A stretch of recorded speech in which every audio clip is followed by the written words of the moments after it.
What's up, y'all? My bad. That's my fault. It's Covenant Culture episode 2 with Culture Guy 37. I'm not gonna lie, I actually hit the end button. My bad, y'all. But just continue my point, but no point, but political part of the podcast. Just about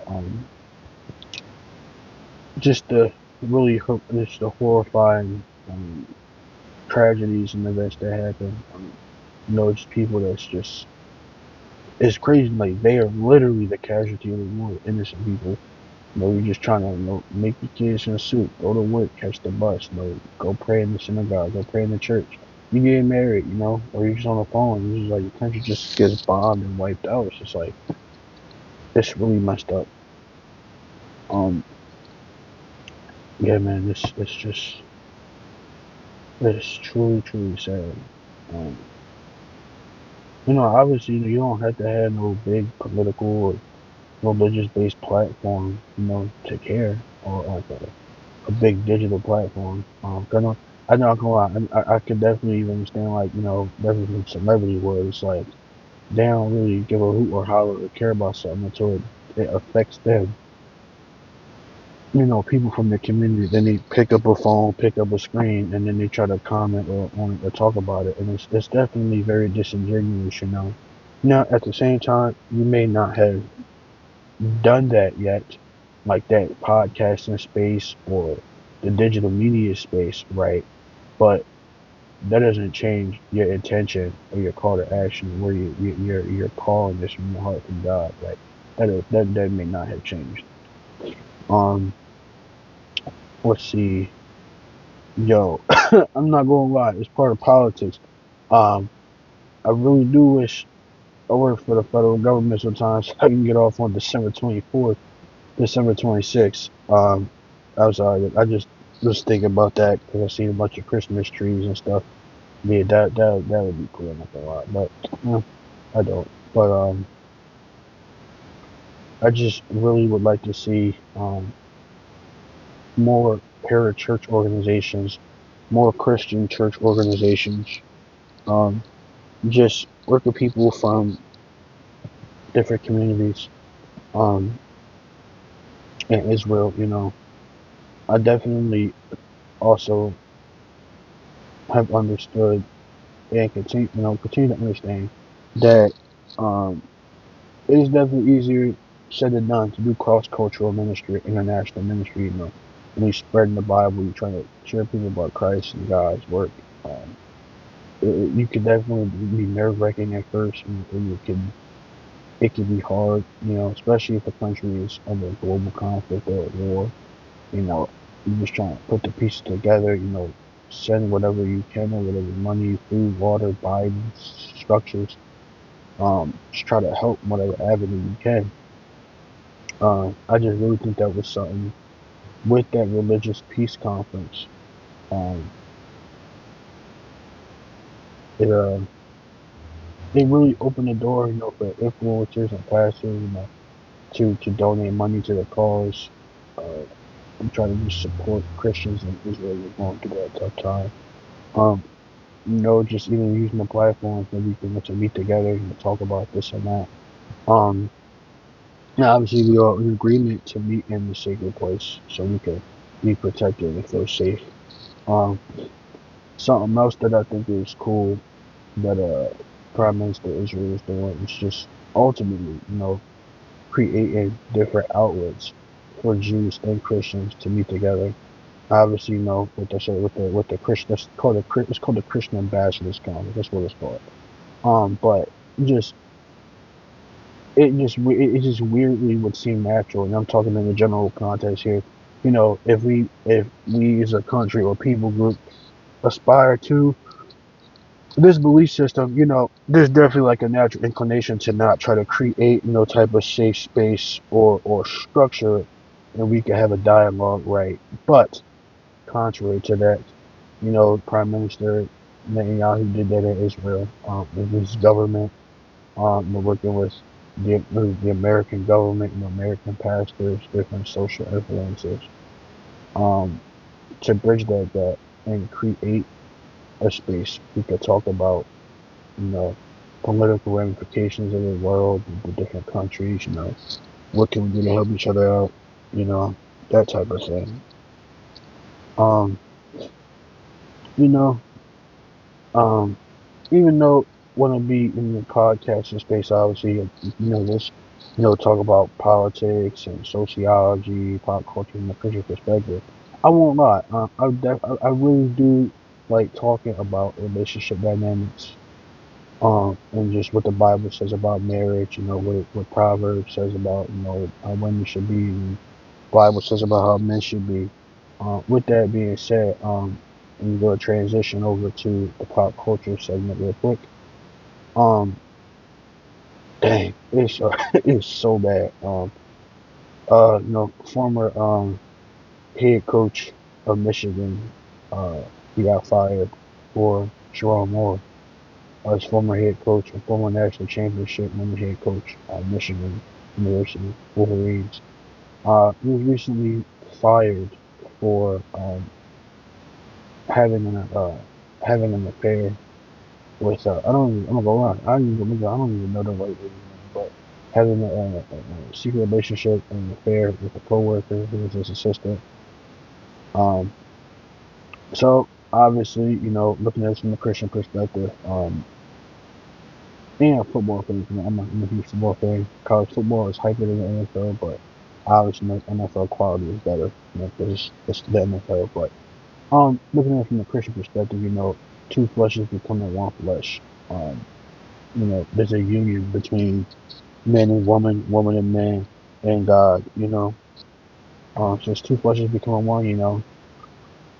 Um, be fruitful and multiply. Now, obviously, the whole general situation, with us together, man and woman taking over the earth and so doing, being harvesters and caretakers of the earth. But it's just really sad, that the coach, he broke that union. He forced, I don't know if there's a word, but he forsook that union. Well, he destroyed the union between, uh, him, his wife, and God. And God living between God, him, and his wife. Um, it's just, it's really sad, man. I don't obviously condone cheating at all. Not at all. People, the whole talk about the whole. It seems like it's like a Gen Z thing, this young thing. Like, we were on a break, right? There's no such thing. I'm sorry, unless you. The only way you can really be on a break is if you legally get separated, right? Because you might just need to take some time away. That with the legal ramifications of that, it seems like that's the only break you can be on, right? Because people talking about how they just need to step out real quick. And those two literally, man, woman be married to a man be married to a woman. They'll literally be together, and they cheat, and they think that just because they both have situationships on the side, that it's all happy and dandy, but you're still married. You had to fulfill an oath you took to God and then each other, but he destroyed that. And I'm saying this, obviously y'all can see, I'm saying this, and I'm being honest, open honest. I'm a black dude, and I just, there's nothing I can say, like, try to support the brother, right? I definitely think it is. I think it's part of a, it's weird. Maybe it's like part of a biological functioning. I know it's really not, that's a joke, but, um, it's more natural for men to support men and women to support women, whether it's something good or bad, bad or good, or good and bad, or bad and good, right? But with that being said, it's like, yo, like, you messed everything up. The coach, you ruined that. You destroyed that marriage. It was something so beautiful and sacred, Obviously, Lewis is married to his white lady was his wife, and they had the two babies, two kids. Um, you know, None of the kids gonna have to grow up with a without a dad. Obviously, there's so many. You continue to do it. Shout out all the single moms out here. Doing your thing. Raising your kids. You being the rock and the backbone of your family.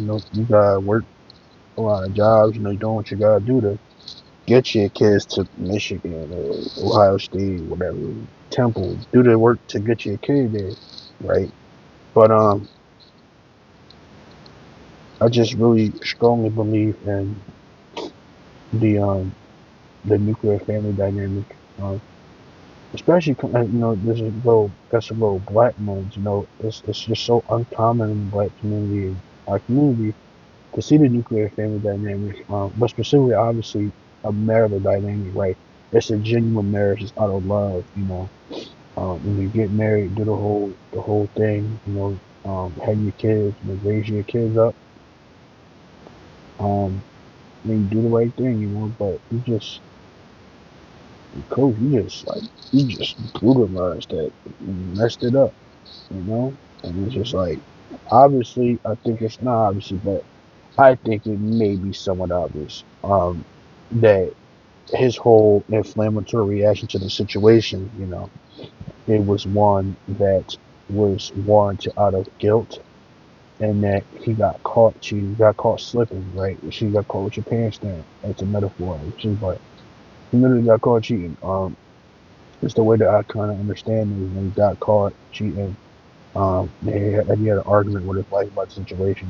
He said he was going to unalive himself, and he raced over, well, he ran over, not literally, but he he went over to the mistress's house, and he broke the door down. He couldn't broke breaking and entering, and trespassing, stalking, some of the charges, I think. So he breaking and entering, he forced her into the woman's home. Um, then he threatened, I believe he threatened to get an abortion. Allegedly she said no or something like that. And then you threaten to kill her and you undermine yourself. And it's just like I said, from the top to the bottom, because it matriculates. I don't condone cheating at all. I'm being honest.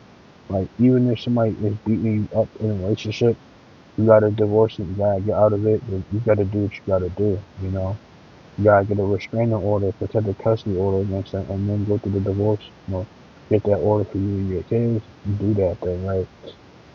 Whether it's a male aggression to a female or a female aggression to a male or whatever, because every situation is not black and white, it's different.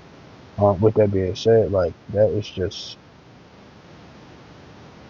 like I said again, I know people, you don't have to choose the color thing, but I was, as a black man, it's just like, I'm looking at this other black dude, it's just like, yo, there's literally nothing that we, especially black men, black men or Christian black men, whatever, maybe have a higher moral compass.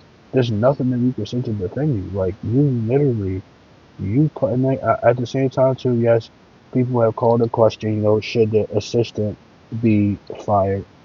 Um, the short answer, yes, simply due to the fact of the whole not fraternizing people in your organization, right?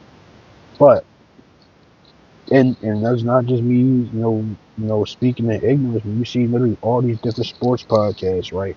All these different sports media, people say, and people know this. We know this. It's not surprising. It's not wrong. It's not. Excuse me. It's not right. Just because it happens everywhere, just because something happens everywhere, that doesn't mean that it's right. Right? It's a morally corrupted thing. It's bad. Um, but with that being said, it's like, it's coaches, players, positional coaches, fraternizing and sleeping around from left and right, up and down, top to bottom, bottom to top. And it gets paid or whatever, swept under the rug, and then they just keep it moving. But also they're winning a lot, so it seems like, unfortunately, it's messed up that in the world, that if you are producing a product or you're doing well, people are willing to turn a blind eye to whatever it is that you're doing, right? So with all that being said, it's like, you got, what, I think like a $13 to $15 million contract. You threw all that away. Not even because you went through mental health problems prior, at least, or you was dealing with something, or you even got a bigger, like a $30 million job. You ruined your whole family, because it starts there. That's literally where it starts. This brother ruined his whole family dynamic, right? Ruined his whole family dynamic, literally, for a clone of his wife. And I say that in like a serious joking manner. It's weird. I say it literally in a serious joking manner, but you literally cheated on your wife for a doppelganger. Um, you know. Now I get it. It's a joke, obviously. It is all said as a joke. Like, people say that if you go on cheat, you got cheat to go up. That's obviously a messed up joke. But obviously, inherently, don't do that. Right? That's a bad thing. Don't ever do that. But I just meant to say, like, you cheated on your wife with the assistant of the same place that you worked at. Right? It's just really messed up. And again, said players say this, coaches are saying this, media analysts. So it's not just me just spewing nonsense out there. So nobody. It's messed up that people are saying that. I saw ESPN, different YouTube sports shows that if Sharon Moore would have he would have messed around with a non-white girl or a non-blonde white girl or somebody outside the organization, it would have swept it under the rug. But that's just the politics of sports. That's what I'm saying. Looking from a Christian perspective, obviously cheating is a massive no-no. Jesus says no. I think he's talking. I forget. I think he's talking to the apostles or disciples, but he's talking to some of his followers. And he says, they asked him, teacher, pretty much what is the basis of divorce? Talk about infidelity. What Moses talked about in the Old Testament, infidelity, right? Um, it's really sad, man. It's just really, really, really, really messed up. You know, well, as messed up as it is, it seems at least from the media perspective that his wife is hanging in there with him, and she is going through it. Salute to her in terms of being that strong of a woman because I mean, honestly, if I was a chick or I was a woman or man, obviously, in a different situation, I couldn't be with you. We could cohabitate from afar and co-parent, but I just personally don't think that if somebody cheats on you and and people understand what I'm hinting at, unless you get put in a situation where you can't get out of that, or you get forced into a certain situation, then I can't hold that against you because you were violated, someone took advantage of you. But this dude, they was together work for like 2-3 years, and they seen on camera walking out together in the field, and then the camera will start zooming in, and he'll like literally make her go to the side, like go to the corner. Um, you increase your salary from for 50, 55 grand to 90 grand, he's making almost six figures now. It's just like this dude literally is paying for his affairs to go on. I know he has to, Sharon Moore has to go to, is that part of his bail? The part of his bail, bond, that part of getting out. We should go up and where a GPS tracker, and then like, mental health counseling facility or something like that. Um, but I'm just trying to figure out like it, it's just we have a broken system of justice. Regardless whether you're black, white, whatever. I'm not gonna play the race card and specifically say, oh, he's gonna be in this because he's black. No, not at all. He did it. He did a wrong thing, a bunch of wrong things, and he has to pay the price. Just say you do the crime, you do the time, right? It's a universal fact. With that being said, I'm just trying to figure out like why was he kind of giving the easy way out because his bond um was um was a bail bond with a 25 grand. You pay that and you out, you just chilling in a secluded and secure location. It's like your wife is obviously trying to work with you to get through the situation, or maybe try to co-parent from afar, whatever. But it's like now your flight risk, and most likely, you're not gonna be able to ever peacefully help raise your kids or be around your kids. Um, I just my thing is this, right? You know, I believe. At first I didn't, but just praying about it and just reading about it. Um, God has a special someone for someone, but I think this is a personal thing. I do think God will bring a special someone for someone or everyone if they desire or yearn for that, right? And I say that because it is evident to some extent that we have a limited free will as humans, right? And I remember that as like, obviously it's just the cosmic forces of the word of God here that, God is the causation of everything, and God is the unmoved mover, God is the origin point. Everything that you hear is from God, right? With that being all that being said, like there's some people, men and women, men alike, they just don't care about marriage. They just don't desire that. They don't have that longing, to be in a committed relationship, Um, but I do think, the Christian, Jewish, Muslim communities, and this comment was only regards to marriage. It seems like their marriages last longer because obviously this sort of religious and social ideology or framework and it works, right? Prioritization of a union, and there's prioritization of virginhood, Um, it just, get the sex, the act of sex is a gift from God. It's supposed to be enjoyed between the two fleshes that become one between you and your spouse. A lot of people that don't have that same framework and mentality and way of thinking, their thing is that sex is like an instant means of sexual gratification and or satisfaction. Um, but yeah, the brother is not getting another. I just don't think he get another coaching job nowhere. Like not even D3, not even D3, not Pop One. It's just like who likes bad press? No one, obviously, right? No one likes bad press. No one likes bad media coverage. Nothing first, second, or the third.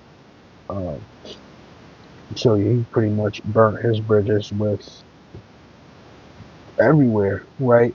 Um, and I'm gonna say this, and this comment. I mean, maybe another hot take. People say, "Oh no, that's bad. It had nothing to do with that." I think it does. You look at the coaching landscape, right, of college football, right? I would probably say 99%, probably 100% of HBCU and D3 schools are black coaches. No HBCUs. With that being said, like you look at what the black coaches over here have, right? And I see different, Atlanta and different places, they're trying to do a good thing, promote positivity and educate black people, the black community, but because of the lack of there's a lack of the financial surplus and the financial deficit, right? Just the high rate of crimes in the city and all this stuff combined. They don't have the same great infrastructure and access and capabilities, partnerships, networking, NIL, the list goes on and on, right? With all that being said, you're a black dude and you're being placed because, of course, no Harbaugh left with the coach of Chargers, so you got handpicked to be the coach of the University of Michigan Wolverines, who was the national champion 2 years ago, right? Like you ain't just it's not like use the DEI hire or you need the token black guy on the staff. Like you're a black dude in a mega position of power, getting all this money, and all this notoriety, recruiting top five, putting those 5-star athletes, 4-star guys. Um, what they say, like the creme de la crop. You got the pick of the litter. You got these great players. And it's just like you got this big basing platform, bro, and you just ruined it. You completely freaking ruined it because you want. I mean, we had you want some buns. Like you threw it all the way for some buns, and then you tried to kill it. I mean, like that. That ultimately, I'm not gonna lie, to be honest. Obviously, he would have been known as a cheater, obviously publicly, but I do not. But additionally, I do think that, and this most consensus agrees with this, at least in the media, that had he not took it to that extent and went there, and the going there part that I'm referring to is literally going to the assistant lady's house and threatening to kill her and unborn child and unalive himself, right? He would have just, obviously, similar to the at the Coldplay concert with the big CEO guy and the lady, you would have went through that, publicly, they got caught, whatever, just gotta work your way through that, get your way back up in good graces later down the line. I still think Michigan would have fired him. I do, because it's the direct violation of the contract with the whole not fraternizing thing. But I do think he would have probably got a coaching job like a D2 or D3, so like a lesser coach, or in HBCU, community college, whatever, right? But like, dude, you literally tried to kill this lady that you was schooling. You were messing around with her, right? It wasn't even like, we see like female artists in the male industry get trapped, or male influencers getting trapped in like groupies or actors, male actors or female actors, because they're both people lying on you trying to attract it for money. You know, it wasn't even like that. You was fully committed to this lady. You know what I'm saying? Even people like to telling stories about coaches having stuff in offices, and you know, sleeping bags, air mattresses in the office to further continue the affair. And it's just like, obviously you're cheating, so you're ruining your whole family dynamic. You're cheating on your wife. You know, the thing that's supposed to be for her is just you dropping it off like it's an Amazon package. I mean, that's nasty. But um, ultimately, man, ultimately, I feel bad for the kids. Like his kids, I do feel bad for the wife. Um, but apparently, it was somewhere on YouTube where I saw this. I think it was like a YouTube short or something. Somebody was talking about how to the effect of like the assistant lady and his wife, they follow each other on social media, right? And then they would have like Christmas parties, like the players and stuff at the house at the crib, and he's bringing the chick around his wife. Like obviously they both play a part in that because obviously doing the affair. So it's like, yo, like this just nothing but utter disrespect to the wife, Moore's wife. Um, even disrespect towards the kids, because obviously the kids are part of the family dynamic, literally and obviously. But it's it's just gonna continue to get worse, you know. It is. Um, like they mess around, even put like a policy or a rule in where like your like a system or something where employees or assistants got to clock out by a certain time, and it's like a digitized system or something showing that they clocked out on time, so they can't further fraternize on campus or in public or whatever. But you know that was just really really sad. Um, Something must have found some recent pop culture, just out of my reaction. Um, I definitely think, obviously religiously and just socially, you need to be careful what you attach your name to, um, who you associate yourself with, who you're around, um, just reacting to, there's a male YouTuber, black male YouTuber that recently, it's trending everywhere, Instagram, YouTube. Um, Apparently I don't know the black chick, some black chick was under fire and being scrutinized for lying on him and saying that he SA'd her and he did all this stuff to her. And the brother had all these receipts and backups and stuff showing that he wasn't near her when these altercations and really happened and things of that nature. But I just quickly talk about this in a general sense. Um, Literally watch the company you keep, man, because some people, just in life, there are people that really do have the ulterior motives, the hidden agenda, they're just trying to hurt you, take from you. All the men out there, and it goes both ways, so not just on my side. The men, you male influencer, you a guy with money, you gotta understand, and it's a social and cultural fact. It is. When you are a higher value man or a man, you're not making millions of dollars, but you pretty well off for yourself. Um, you're gonna be you're gonna be more aesthetically pleasing to the eye to a lot more women, because you see you can be the provider. You can, if y'all have kids, you can help them raise kids, take care of them in the family, the whole section, the whole nine, right?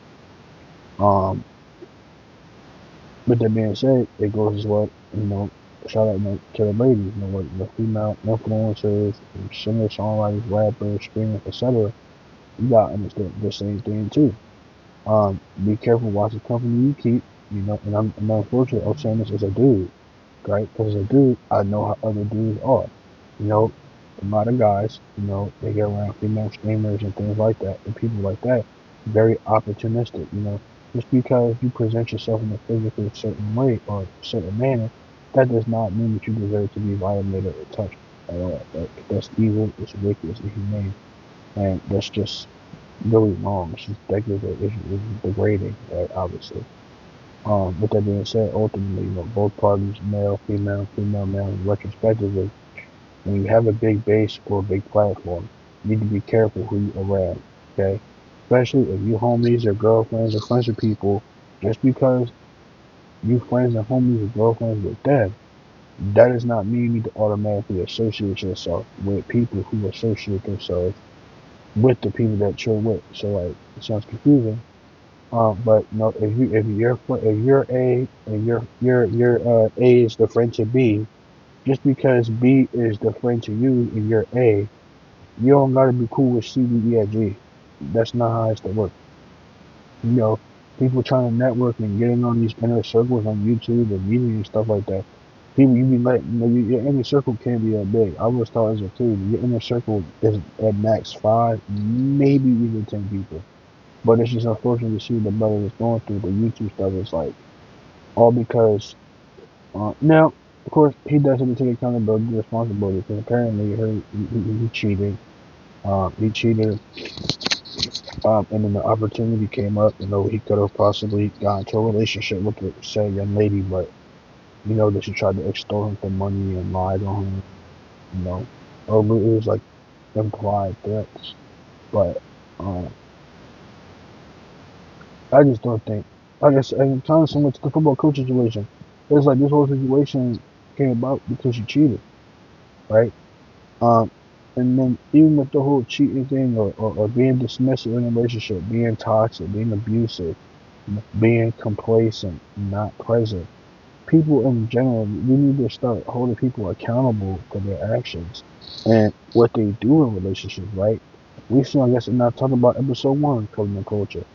Um, there's And I'm not gonna lie, I kind of see this, and I kind of think I understand what Charlie Kirk is saying about the problem. We have too much empathy, um, in that, especially within that type of sector, the social media. It's like try to put ourselves in the shoes of the person, what they're going through. You such and such, they're crying or they're crashing out of school, whatever.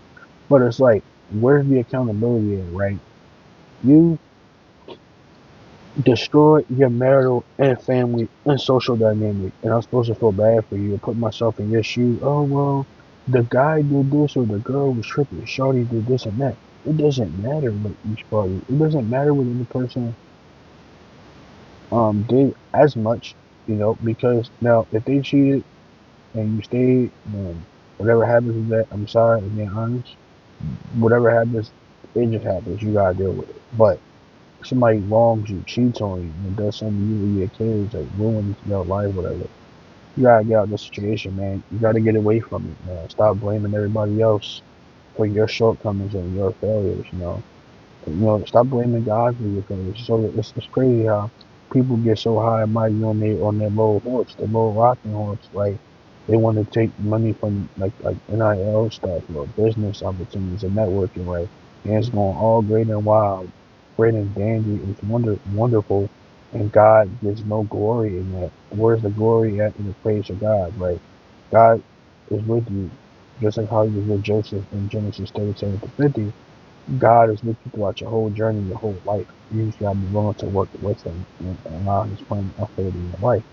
All that being said, people start failing and they lose out on stuff. Everybody wants to blame God, but it's crazy that okay, it's all God's fault now when all the bad stuff happens. But where was the praise at for God the Father when all your stuff was going right? You know what I'm saying?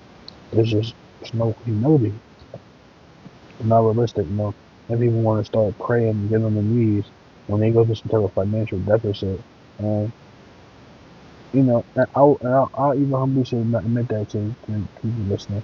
There definitely have been times where I wasn't as prayerful as I should have been. So it's like I do come to pray when I need help or something. It should obviously never be like that. You should be able to, in confidence and in seclusion, be able to go to God about it and ask Him for help with anything, you know, regardless of how bad it may seem to the human eye or the human heart. Um, there's nothing that God can't help you go through. You just gotta be willing to pray and trust in Him and do that, and it'll get better. Um, this whole like, ugh, the whole marriage podcast. Even though I said it already in the last episode, I just don't think it's conducive to spiritual health or spiritual well-being. Because it's like every time something goes wrong or awry, as they say, just put it out there and for the media to see, and then it just makes your marriage get worse. The kids have to deal with the downside of obviously being kids of influences on it. Um, but I just ultimately overall like I can't condone cheating. I can't. I just can't. I also don't I could condone self-defense. Whether it's with a weapon or like your fist, or you gotta do what you gotta do to protect your family, your life. But there's like there's literally there is no justifiable reason to cheat on your spouse. Like I said, they're treating you like ish, or they're treating you like dirt. You know, they obviously being unfaithful. They just not present or whatever. They leave you and your kids hanging. You gotta do what you gotta do. You gotta do what you gotta do. Um, it's just even like I said before, even in media, man, like uh, families, social platforms, bases that have a religious structure in them, they really do last longer. They do. Or even if it's not a religious structure or framework, there's a cultural framework in the sense of like there, even for generations and minds of people, there's expected roles in the community of the man, of both the man and the woman and the man. So they last longer. The relationships and have a bunch of kids. And it's a really beautiful thing. Um, and then hopefully, I'm blessed to have a family, get married, have a family one day. Try to, just keep building up the nuclear family dynamic. Um, and just try to help help out where I can. Build up some little disciples and some little Christ-like minded thinkers. Just be in my kids' lives as much as possible. And then if I mess up, obviously not point the finger at my spouse or somebody else, because it's gotta do your due diligence and do the right thing. Um, it's Marriage can be a really beautiful thing, obviously, if you put in the effort and work and the time. Sometimes literally blood, sweat, and tears. Just be there for your spouse, be there for your kids. Something, still while we like the pop culture and social aspect, like a lot of people, when it comes to getting married, like people think that just because you invest money into the relationship, that's supposed to solve fix all the problems. But it seems like families that invest so much money in, in materialism into their family, they don't want their kids, they suffering religiously, um, especially academically, because it's like you're just buying everything for them. And it's really kind of dumb. Your kid doesn't have any sense of responsibility, or they're not learning anything. Um, but just try to instill discipline, morals, and self-respect in your kids to grow up to be pretty decent human beings. Um, just wonder, what everybody personally thinks about marriage. If they're interested, comment below. If not, obviously to share why, like, what does your relationship dynamic look like? Um, you know, so I just definitely find it really interesting to hear and learn about different cultures and what their tenets are, and what expected roles are in each religion. Because You know, it's obviously literally different. Um, let's shift back to the political sphere. Um, something I seen was something else I saw. 2025 Gaza peace plan. Um, it was made to end the conflict between Gaza, no, with international conflict over there in Israel. Um, I just really hope, that obviously works. It could cause it could cause a final ceasefire. Um, well, yeah, just put the guns down, put the weapons down, the bombs down. Israel just been under attack. Christian nations been under attack for literally centuries. Um, and it's just really messed up. It's like the country that gets bombed, what they do is they the bad guys when they return fire because, as I said earlier, I get it. Innocent people died as a result of more casualties, but how is it that it's only bad? It's almost like this. Think of this, y'all. It's like when we kids, right? And we slap by somebody fighting. The person that's the aggressor, they never get caught. It's always the oppressed that gets caught, right? I said the same thing in Israel in the situation. It's like when they return fire or they counter bomb whatever, they're the bad guys. They're evil, but yet it's like nobody's talking about how the fact that they were attacked first. I think it's like 35 or 40 something Muslim nations uh, um around Israel, and by no means, no, I have friends that are Muslim. I know people that are Muslim. They devout Muslims. They really like genuine. They're nice people that I know. But of course, not every Muslim thinks like that, acts like that. So let's get that out of the way. Just because person A aspires to the same religion as person B, they're not gonna always act the same. I say like it's people that's Christians. They don't go to church. You know, they drink, they smoke. Whereas the other one, they go to church almost every Sunday, and they don't drink and smoke because they treat their body like a temple, as the Bible says. So I just say all that to say, like, ultimately, I really do hope there could be some type of resolve and resolution. I am somewhat aware, like, I'm pretty sure the premise of this stems from, like, the battles over the Holy Land, but it's like, it's crazy because I heard arguments of, like, in terms of people who are conscientious objectors and pacifists versus people who like not even necessarily pro Second Amendment, but like more so fighting for the cause. It's like they're saying that the second that they're saying that if you don't use violence and war tactics, then how can you secure or procure land? I could understand that, but like you could even work with like legal ramifications or like trying to prove historically or genealogically that land belongs to somebody else. And there's a possibility that it might work. It may not always work because obviously nobody's just going to peacefully just give up their land. They're going to fight for it, but it's just still unfortunate that it's like a holy war almost, and it's just so many innocent people dying, and it's just it's really sad. Um, even the fall after the Assad regime fell out, around this time last year, uh, see a bunch of Israeli organizations, the prime minister, and a bunch of Israeli organizations, opening the doors to Christian missionaries and Christian pastors to come over there, seek refuge, and people, other communities that was bombed and hurt, from external threats, even still opening the doors for them and allow them to come to Israel and be safe, have a place to live.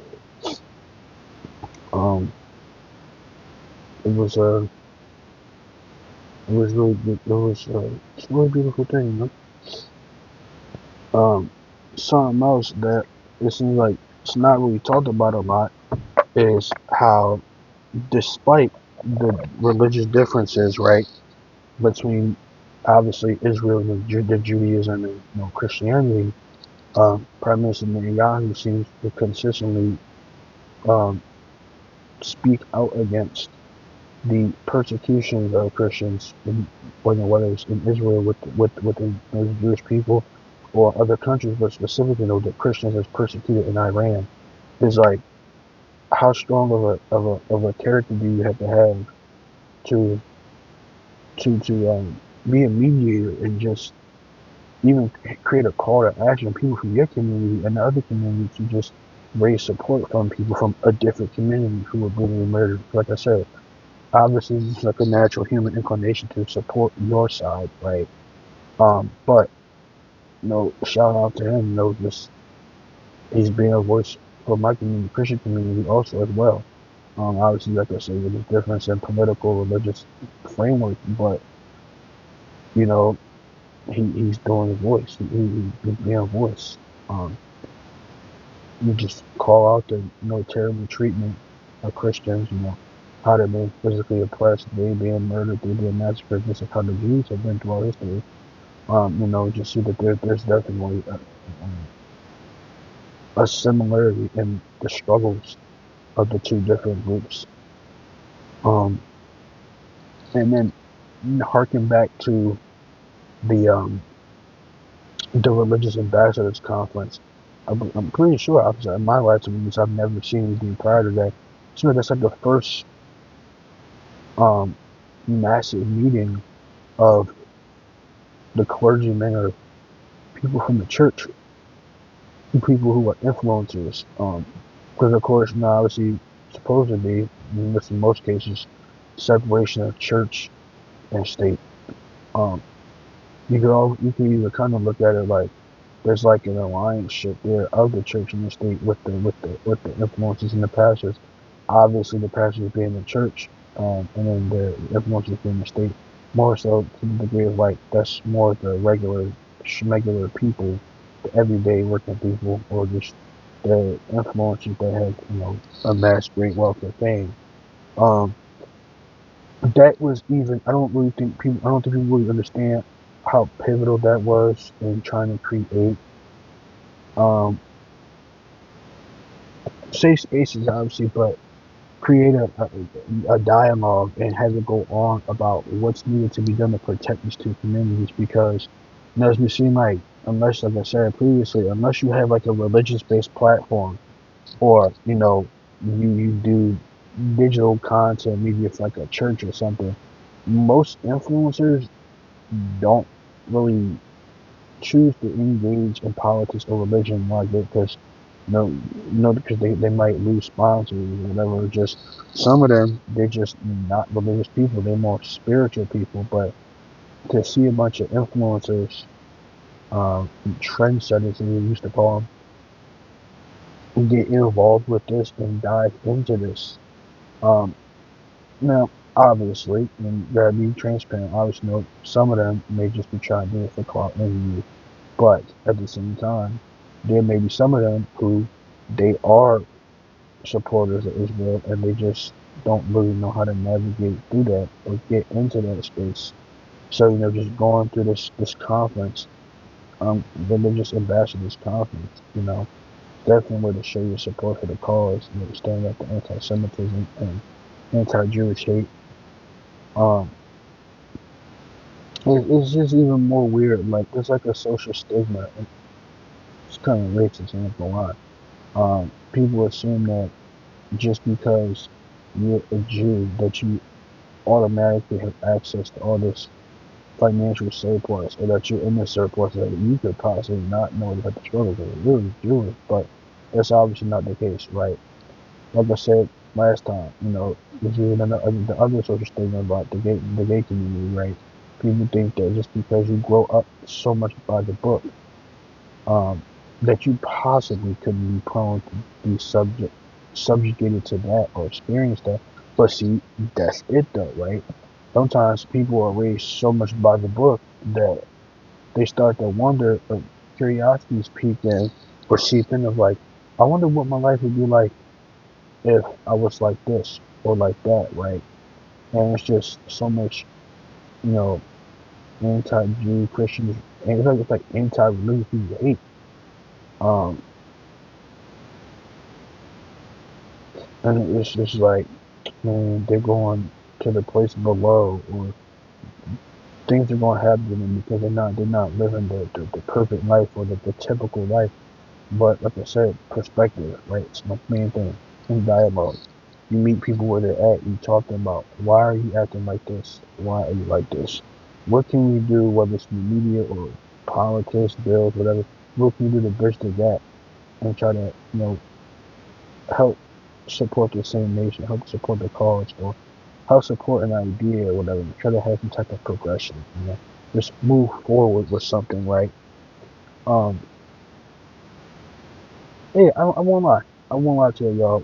I'll be honest. Like, at first, I was like, how can he be, how can he be a religious person and, you know, also try to cohabitate with the same-sex lifestyle, right? But here's the thing, right? Especially as a Christian, I had to humble myself, right? And I had to step back. Even though I don't have to agree with certain things, like I said, I have, I have Muslim friends, I have gay friends, I have people that are part of the community, or some that I don't identify as the typical gender, they have their own identification. I have people that I know I'm close with. With that being said, just step back, have an external assessment, right? Okay, just talk to them. Why are you like this? Why do you choose to be like this? Why do you think that you should do this? And just literally talk to them. They tell you, just peaceful, just respectfully, just have a conversation, I ain't gonna obviously out them, obviously they're wrong, but somebody I close that I grew up with, he struggled with same-sex attraction because, some stuff was done to him as a kid by um by male family members, and he just grew up as a kid, that just became like embedded and ingrained in his mind that he was supposed to be that way. Um, and I say that to say, like, people from Christian and Jewish communities that they're active supporter allies of their communities, like people automatically assume that don't even make sense, right? But then it's like if you talk to them and you see why they're that way, then you can further meet them in the middle, right? And understand why people do the things that they do, right? It's almost like Newton's third law, every reaction is equal opposite reaction. What is their equal opposite reaction like? Equal in terms of, are they that way just because they just are like that? Or the opposite is, the opposite reaction is contrary to what you expect to think about the social and religious framework being applied to their lifestyle. It's obviously the opposite, because it's like, yo, this book or text says it's against this. But what can you do to still reach out to the people and protect them, show that you love and care about them? Because like I said, we don't have to agree on the same thing about lifestyle. Food, right? You like vanilla ice cream, I like chocolate ice cream. Does that mean I'm gonna hate you or spread hate about you? Absolutely not. It does not. You know what I'm saying? Do you put on one sock in the shoe, then the other sock in the shoe? Or do you do what some people do, put on both socks in the other shoe? Like, it really is about cultivating an environment of peace and love and positivity. Obviously, if people do stuff wrong, that's inherent, it's objectively against the law, then can't really show as much empathy or sympathy, because if they did something wrong objectively and just they were wrong, they were wrong. But obviously, nothing is black and white. Nothing, like, no thing is so simple that it's just, obviously simply black and white. It's just a lot of stuff that people going through. You just gotta meet people in the middle and just see what they're going through. I just definitely think none of us are going to combine the political and social aspect of it, right? That is definitely one of the biggest struggles that I've thought about having as a Christian in terms of international and cross-cultural ministry, right? Not even just going to Israel, obviously, because of the differences, but like I said, with the ongoing stuff with the war, and just it can be really hard sometimes talking to people from a different community or background, because they're not understanding, like I said, have it post-assessment, external assessment rather, of what they're going through, where they're coming from. Because like, unfortunately, that is definitely also something that's trivial with the church. It's like, uh, it's almost like a forcery of just like, no, you're wrong, you're doing this and that, you're not doing this and that, you're doing this and that. And it's just like, we could come to a compromise to have a mutual respect for each other and just hear each other out. Further understand why I practice what I practice, why you practice what you practice. Um, and then having and understanding this too, and I really had to understand it, honestly, more so it's like once I got to college, that when you're going out, and it sounds kind of obvious at first, but like when you're going out into the world, everybody, you have to remember, understand that there's people that's not going to agree with you at all, or inherently disagree with you. Um, and there's people that just not going to understand what you're talking about or where you're coming from. So you just got somebody got to break it down, get them the foundation and structure, and build it back up, like Jenga, right? But so many people in my community are just afraid to go out into the world and speak out about the Bible, about the Word of God, because they're worried about being oppressed or just put down. But it's like, even if it's in the local community, right? You don't always have to go internationally, or to the country. Do what you can do. The kids down the block, they play outside. They're like sitting outside listening to a story, tell them something about something that happened in the Bible from that sake of mind, or host a men's group or women's group every night, every a couple of nights, or run a youth group or something. But really, just try your best to fulfill, Galatians 6:10 and Matthew 28-20, just both uh, be hospitable to others, reach out to others in other communities, try to help them, whatever it is that they're going through. Because it's true. There's nothing but the truth. If you're going through something, you want people to help you out too. Um, I think it's just like a universal fact. Not, and of course, not to just help people out because you want them to help you out, but more so like it's a decency thing. It's like something that's humane. Just helping people out, and then you help because it's the right thing to do, not because you expect anything in return. Um, yeah, it's just it's the right thing to do. I damn, it's hard, man. It really is hard. It really really is hard. Um, because it's like you gotta educate yourself obviously more about your faith and what you believe in, and then obviously to some extent about what the other person believes in. Um, it's just it could be obviously a good thing, because we can have a conversation about anything. You just gotta be willing to hear people out and talk to them. Uh, Something else that's a lot of people don't think this, but I do think that um like we obviously have a church. There's a physical church, the body of Christ, right? I'm talking about the local church, like where we are at the physical building. Um, I think people of all walks of life should be allowed to come hear the word of God. Whether you black, white, Asian, Christian, Jew, Muslim, gay, straight. Because at the end of the day, right, you think of this, y'all, right? We obviously finite, simple, inherent beings. Adam's condemnation and corruption befell upon his seed, us, and that's why we deal with sin, this is murders and bad things, right? But with all that being said, is obviously we're not God, right? So we don't deserve to tell others if they are deserving of God's love and hearing His word, right? That's not our God. Our God is to fulfill Matthew 28:15-20 and just share the word, whatever way you can. How it's perceived, received, or understood, that's literally technically, that's not up to us. It's literally not. By the power of the Holy Spirit, they be convicted and just work through their life. Into the Bible, the Bible works their lives, But That's all you're supposed to do. It's not be erratic or tell people you going up below, you're going down below because you believe in this, you practice this. Your job is to love on them. And you do not have to agree with what somebody is doing, right?